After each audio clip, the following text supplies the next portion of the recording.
Unai Sordo, secretario general de Comisiones Obreras. ¿Qué tal, Egunon? Egunon, buenos días. Bueno, el presidente del Gobierno, Pedro Sánchez, prometía ayer en el cierre de ese Congreso Federal del Partido que esta vez sí es el fin de la reforma laboral. ¿Tendremos nueva legislación laboral antes de que termine el año? Pues estamos tardando, en efecto, porque es ya larga la negociación que llevamos para conseguir ese objetivo. Evidentemente, Comisiones Obreras quiere apostar por continuar con esa negociación. Espero que en las próximas semanas se pueda avanzar definitivamente en la derogación de esa reforma y, desde luego, pues bueno, viene bien que el presidente se exprese en los términos que se expresó ayer para solventar cualquier duda, ¿no? Siempre hemos dicho que preferimos un acuerdo tripartito, pero si no hay un acuerdo tripartito porque COE se niega a acordar los términos de derogación de esta reforma, desde luego el Gobierno tiene que cumplir con sus compromisos programáticos y con los compromisos que adquirió con los sindicatos y con los trabajadores y las trabajadoras. Hasta ahora, desde Unidas Podemos, desde la propia ministra de Trabajo, estábamos escuchando esa voluntad de acabar con la actual reforma laboral. ¿Pero habían escuchado alguna vez de forma tan contundente desde la parte socialista del Gobierno una declaración así? Bueno, lo cierto es que hay algunas de estas materias que están recogidas en el programa de gobierno. Lo que pasa es que últimamente es verdad que se estaba creando bastante confusión con la supuesta presión europea y todas estas cuestiones, y es de agradecer, en efecto, que el presidente ayer se mostrara taxativamente a favor de corregir esa reforma laboral. Y luego, bueno, nosotros que estuvimos en el Congreso del PSOE también y hicimos una apelación en ese sentido, también hemos dicho, ¿no?, que se trata de derogar la reforma laboral no para volver a la legislación anterior, que tenía serias contraindicaciones. España, con la legislación anterior, tenía un 32% de temporalidad, por ejemplo, hace una década, sino para ir a una legislación mucho más moderna que vuelva a dar poder a la negociación colectiva y a los trabajadores y a las trabajadoras para afrontar los retos que tiene la economía del futuro, que tienen que ver con la reducción de la temporalidad y la mejora de la estabilidad en el empleo como condición sine qua non, en nuestra opinión, pero que tiene que ver también con otras cuestiones, ¿no?, como los procesos de digitalización de la economía, los procesos de transformación productiva, de formación permanente a lo largo de toda la vida, donde creo que la negociación colectiva tiene un papel que jugar, ¿no? Pero para eso hay que corregir una reforma que se hizo directamente para rebajar los salarios hace una década. Para la ministra Yolanda Díaz, reducir la temporalidad en la contratación es el elemento central de esta reforma del mercado de trabajo. Ahí sí coinciden con los sindicatos. Sí, para nosotros es uno de los dos elementos fundamentales. Uno, ya le he dicho, es el equilibrio de la negociación colectiva, porque si la negociación colectiva está tan desequilibrada, si las empresas pueden saltarse con tanta facilidad lo que se pacta en los convenios colectivos, eso es un gran problema. Por tanto, ese es un objetivo prioritario. Y luego el otro, en efecto, es la reducción de la temporalidad. En España, desde la segunda parte de los años 80, el modelo habitual de contratación cuando la gente se incorpora a trabajar es el contrato temporal, cada vez con más rotación, sobre todo la gente de menos de 35 años prácticamente está acostumbradísima a transitar por decenas de contratos temporales a lo largo de un año, y este modelo de contratación temporal suele ir acompañado de un modelo de facilitación del despido. En España cada vez ha sido más sencillo despedir, con lo cual las empresas se han acostumbrado a gestionar los cambios de ciclo económico mediante mucha contratación precaria y mucho despido. Y creo que hay que romper esta inercia y buscar fórmulas alternativas para que cuando hay problemas o hay cambios, el despido sea la última opción. Y en eso es en lo que estamos. No va a ser fácil, pero el objetivo de Comisiones Obreras es ese, ¿no? Y creo que esto es muy importante porque afectaría a la estabilidad del empleo y, por tanto, a la estabilidad vital de millones de personas en España. ¿Ve a la patronal en disposición? ¿Qué actitud mantiene hasta el momento cuando se plantea la posibilidad de derogar o cambiar la actual reforma laboral?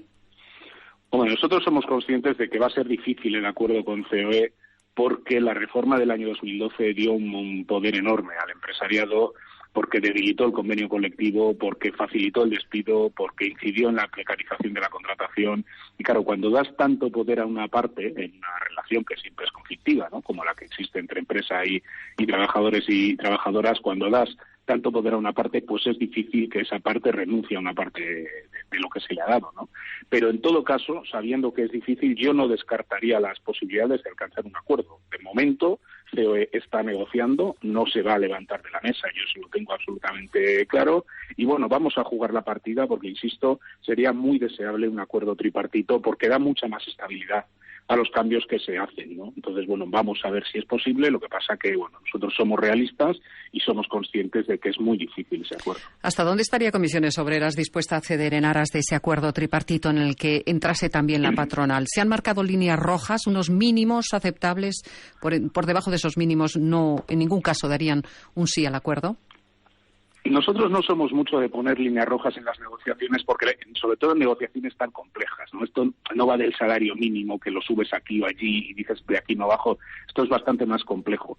Pero sí queremos dejar claras algunas cosas, ¿no? Es decir, cuando hablamos de reequilibrar la negociación colectiva estamos hablando de cosas muy concretas. En España no puede ser que los convenios de empresa puedan reducir los salarios de los convenios sectoriales. Esto lo impulsó la reforma del año 2012 y esto tiene que desaparecer de la legislación porque genera situaciones de precariedad y de pobreza salarial. Por ejemplo, en el caso más conocido, que es el de las camareras de piso, pero en muchísimos más, donde trabajadores y trabajadoras están cobrando auténticos salarios de miseria con convenios que están dentro de la ley. Y estos convenios no pueden estar dentro de la ley. De la misma manera, hay que regular mejor la subcontratación. Hay que recuperar la ultraactividad, es decir, que los convenios no pierdan su vigencia aunque no se llegue a un acuerdo. Estos son medidas que estaban ya muy avanzadas en las negociaciones antes de la pandemia y que ya adelanto que Comisiones Obreras no va a renunciar a que estas medidas aparezcan en la derogación de la reforma laboral. Y luego hay otras cuestiones, las que tienen que ver con la contratación y con algún mecanismo de flexibilidad interna en las empresas o de adaptación de jornadas que eviten los despidos, donde evidentemente los márgenes de negociación son amplios, porque son medidas complejas y que, en fin, pues hemos visto ahora cómo han funcionado los ERTEs, que han salvado más de 3 millones de puestos de trabajo. Bueno, dotarnos de una herramienta de este tipo para periodos de normalidad, pues exige que no tengamos líneas rojas, ¿no? Pero vamos, nuestra posición es muy taxativa: recuperación de los equilibrios en la negociación colectiva y mejora de la estabilidad en la contratación, ponerle trabas a los despidos buscando alternativas para que en las empresas la última opción sea el despido. Esa es nuestra posición en la mesa. Y las líneas rojas yo creo que es mejor no ponerlas porque hacen mucho más complejas las negociaciones. El tema de las pensiones también. Movilizaciones este fin de semana de nuevo de los movimientos pensionistas, de pensionistas. ¿Cómo avanza la negociación sobre esos temas aún pendientes de la reforma? Ese mecanismo de equidad intergeneracional que quiere aprobar el Gobierno y que sustituiría al actual factor de sostenibilidad. ¿De qué estamos hablando? Bueno, yo creo que esto es muy importante, que la gente entienda que el índice de equidad intergeneracional no va a ser el factor de sostenibilidad con otro nombre. El factor de sostenibilidad era un índice que hizo la reforma del año 2013 que decía que en la medida que se aumentaba la esperanza de vida de las personas pensionistas, se reducían las pensiones de la gente que accedía a estas pensiones. Bien, este factor se ha eliminado. Este factor hubiera provocado que, por ejemplo, un chaval que ahora tenga 18 años y se jubilase cuando le toque con una pensión, digamos, de 1.500 euros, aplicando este factor hubiera perdido 350 euros de pensión. Bueno, pues esto se ha eliminado y el índice de equidad que lo sustituya no puede estar en esta lógica. La reforma de pensiones tiene que profundizar en la lógica de la que hemos pactado en junio, es decir, sustituir la lógica del recorte por la lógica de la mejora de los ingresos. Y en la medida en que eso vaya por ahí, será posible un acuerdo. En la medida que eso no vaya por ahí, pues no será posible el acuerdo. Lo que es cierto es que España tiene que afrontar una realidad, es que de aquí al año 2048 va a haber un 50% más de personas pensionistas que previsiblemente van a tener o vamos a tener pensiones más altas y que además se van a cobrar durante más tiempo si sigue incrementándose la esperanza de vida después de la pandemia, ¿no? Bueno, pues ese incremento de coste que está cifrado en más de 3 puntos de PIB, estos son más de 30.000 millones de euros al año, hay que resolverlo por dos vías: por la vía de la mejora de los ingresos, y ahí tenemos que desarrollar medidas como el régimen de autónomos, como el de tope de bases máximas de cotización y algunas cosas más, y la relación entre lo que se aporta y lo que se percibe. Pero, por ejemplo, se entiende muy bien también cuando hablamos del régimen de autónomos, donde hay que pasar de un sistema, en vez de cotización a la carta, de cotización por ingresos reales. La lógica tiene que ir por ahí, la lógica no puede ir por el recorte, y hay que afrontar ese incremento de 3,5 puntos de PIB en gasto en pensiones por las lógicas, como digo, de garantizar el futuro y la suficiencia de las pensiones, mejorando la estructura de ingresos y las transferencias que desde los presupuestos generales del Estado haya que hacer en cada momento para sostener pensiones públicas dignas. Uh-huh. el apartado de los ingresos, la reforma fiscal pendiente, ¿va a tener que seguir esperando, ahora que estamos hablando también ya del proyecto de presupuestos generales del Estado? Bueno, nosotros ahí estamos presionando al Gobierno porque estamos viendo que hay una, ¿cómo diría yo?, casi una tentación, ¿no? La tentación es demorar las reformas fiscales porque como están por el medio los fondos europeos, y los fondos europeos suponen pues meter unos 27.000 millones de euros al año en los presupuestos generales del Estado sin necesidad de ningún esfuerzo fiscal, pues esto es una tentación para un gobierno, ¿no? Es decir, oye, yo no toco los impuestos, no molesto a nadie y por tanto, bueno, tengo unos presupuestos expansivos sin molestar a nadie, ¿no? Pues claro, el problema es que antes o después los fondos europeos se terminarán. Y España tiene un diferencial fiscal con Europa de 7 puntos de PIB. Estos son 70 y tantos mil millones de euros al año que dejamos de recaudar respecto a otros países de nuestro entorno, ¿no? Claro, la pregunta o el planteamiento en España no tiene que ser si esto va de bajar impuestos o de subir impuestos. La pregunta en España tiene que ir de qué modelo de sociedad queremos, si queremos un modelo que garantice unas pensiones en el futuro, una sanidad pública suficiente, una educación para todos, un sistema de atención a la dependencia pública porque se va a envejecer la población, si queremos infraestructuras, si queremos políticas de desarrollo industrial, bueno, si queremos todo esto, es decir, si queremos cuidarnos como sociedad de alguna manera, ¿cómo se financia esto? Y para financiar esto, pues yo creo que es necesario que las rentas que más tienen aporten más y las rentas, por ejemplo, de los beneficios de las empresas aporten más porque aportan muy poco, aportan menos que una nómina, ¿no? Y desde ese punto de vista, el Gobierno tiene que ser ambicioso y a lo largo de la legislatura tiene que emprender una reforma fiscal de calado. Ahí está ese proyecto ya de presupuestos generales del Estado. ¿Son los presupuestos, señor Sordo, que necesitamos en estos momentos? Bueno, son unos presupuestos bastante expansivos, esto es así, son unos presupuestos yo creo que adecuados a las necesidades de la economía española porque son los más expansivos que hemos conocido y desde ese punto de vista yo creo que van a tener un efecto importante en la creación de empleo y en la generación de renta, la generación de riqueza, ¿no? Lo que pasa es que ahora hay que distribuir esa riqueza y los presupuestos generales del Estado tienen que ir acompañados de una serie de reformas, la laboral es una, la de pensiones es otra y la fiscal es otra, que faciliten que esos presupuestos o que los fondos europeos no se queden en las cuentas de resultados de las empresas, sino que se filtren a la sociedad a través de los salarios y a través de una política de redistribución que falta hace en nuestro país. Pero los presupuestos, en general, yo creo que están bien orientados en cuanto a que son expansivos y son lo que ahora mismo se está haciendo prácticamente además en toda Europa. En ayudas destinadas a políticas de juventud, más de 12.500 millones, pero esas ayudas directas van a servir para afrontar la situación de precariedad de los jóvenes en el empleo, por ejemplo, o en el acceso a la vivienda, o son un parche, como ya se valora o se califica por parte de algunos sectores. Bueno, yo creo que hay que huir de políticas paliativas que en un determinado momento como este pueden tener su sentido porque estamos todavía en la salida de una pandemia que ha sido durísima y quizás hay que tomar medidas muy de coyuntura, pero no hay que quedarse en las medidas paliativas. Yo creo que hay que ir a medidas estructurales, ¿no? ¿Por qué hay tanta precariedad laboral? ¿Por qué la contratación en España funciona así? ¿Por qué el precio de la vivienda es el que es?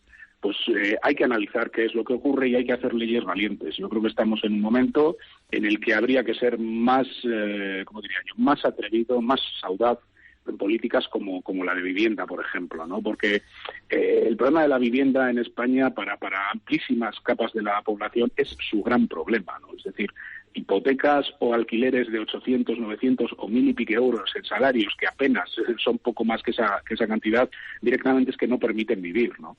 Y la vivienda pues no puede ser un bien fundamentalmente de especulación y hay que tomar medidas para topar de una forma estructural, por ejemplo, los precios de los alquileres en las zonas tensionadas. Yo creo que hay que atreverse a hacer estas cosas porque además las rentas que no se dedican a pagar alquileres abusivos o hipotecas abusivas se dedican a otros sectores de la economía que también generan más empleo y que son mucho más dinámicos, ¿no? Yo creo que hay que ser valientes y las políticas destinadas a la juventud no dejan de ser o no debieran dejar de ser políticas generales en lucha contra la desigualdad y en lucha contra la pobreza. Porque el problema de los jóvenes suele ser ese, que trabajan en precario y viven en familias que no tienen recursos para facilitarles, por ejemplo, el acceso a un piso.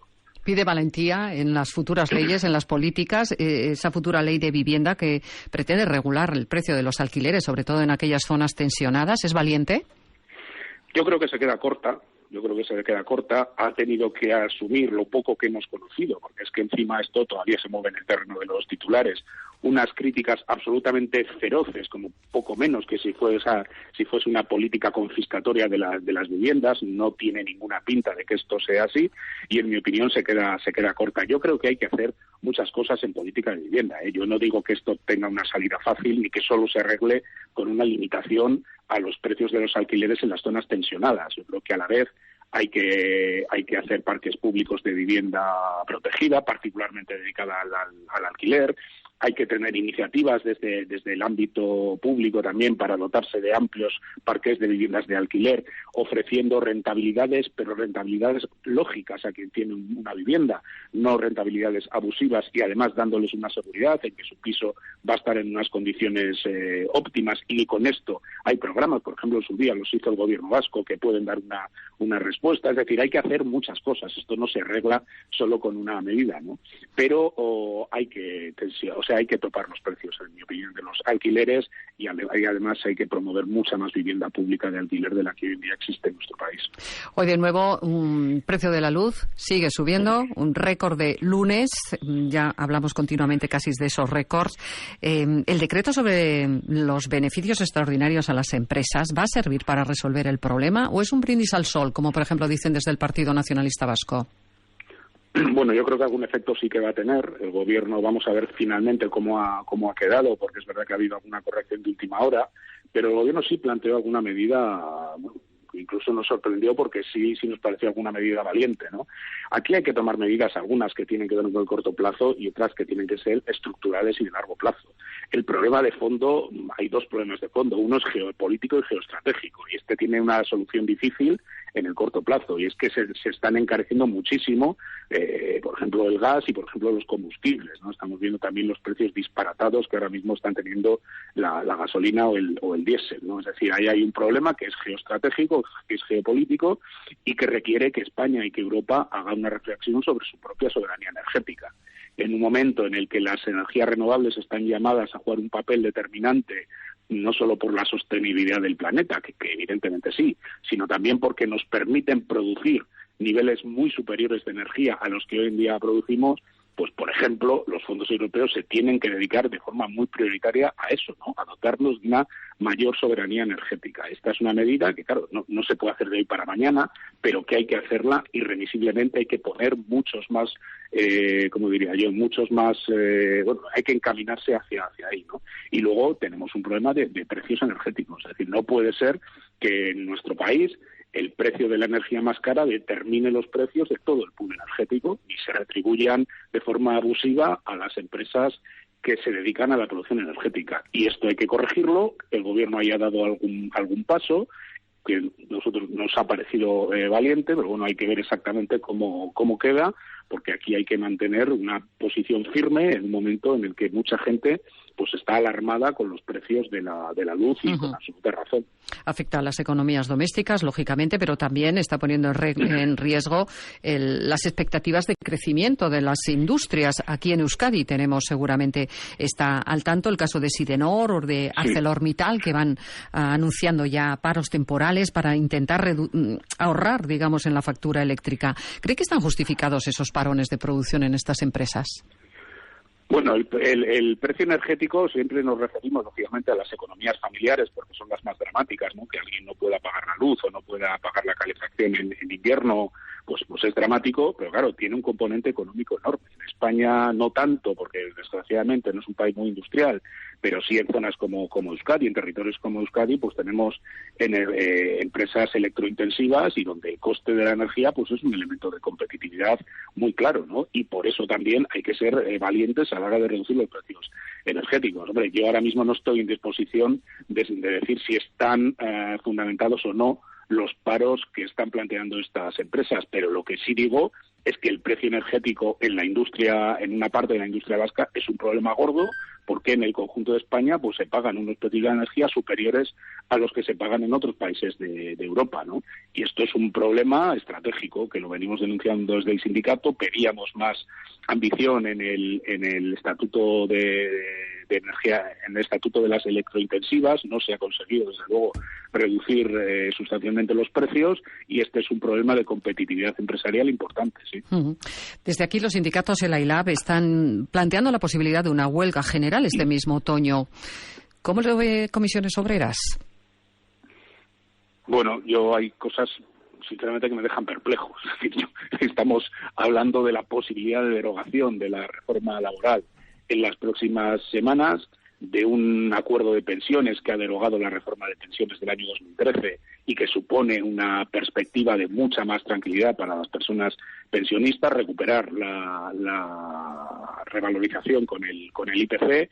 En fin, nosotros estamos en la pelea por, a través de las reformas, mejorar la vida de la gente que peor está. Y estamos en disposición de hacerlo precisamente en los próximos meses, con lo cual, Comisiones Obreras siempre ha puesto encima de la mesa que las negociaciones tienen que ir acompañadas de procesos de información a la gente y procesos de movilización. De hecho, llevamos haciendo concentraciones cuando vimos que se bloqueaba alguna reforma como la de pensiones desde el mes de febrero. Todos los mediados de cada mes hemos venido convocando concentraciones en la calle y le hemos trasladado al Gobierno que en caso de que se bloquee la reforma laboral nos vamos a movilizar en la última parte del año.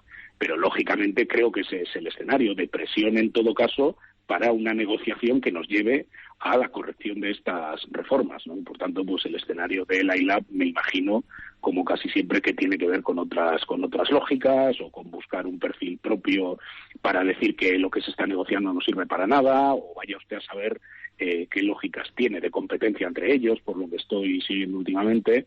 Pero bueno, en fin, cada uno hace lo que considera, claro. Unai Sordo, secretario general de Comisiones Obreras, para los próximos 4 años. ¿Preparado ya todo ese congreso este fin de semana del sindicato? Está casi todo preparado. Es jueves, viernes, sábado. Vamos a tener un congreso, yo creo que de mucho interés, porque el sindicato, yo creo que ha culminado un proceso de 4 años y medio desde el anterior congreso, si te digo la verdad, muy complejo.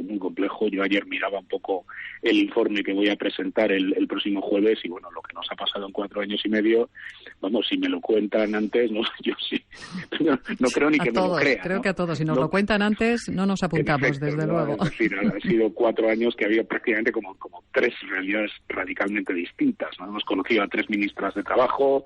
Empezamos con un gobierno del Partido Popular, hubo una moción de censura que nunca se había dado en la democracia española, y luego ya remató la pandemia, que cambió totalmente el eje de prioridades que ahora estamos tratando de recuperar, como digo, con la negociación de la reforma laboral, ¿no?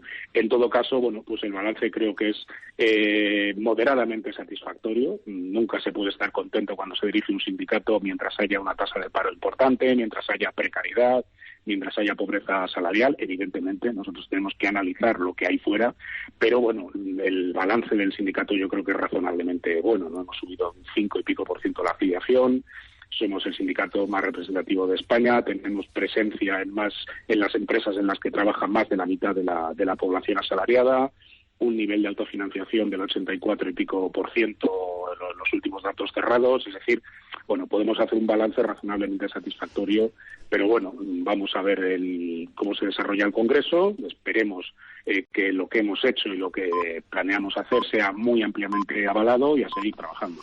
Seguiremos ese Congreso de Comisiones Obreras. Unai Sordo, secretario general. Eskerrik asko, gracias por estar aquí en Radio Vitoria esta mañana. Buenos días. Sí, venga.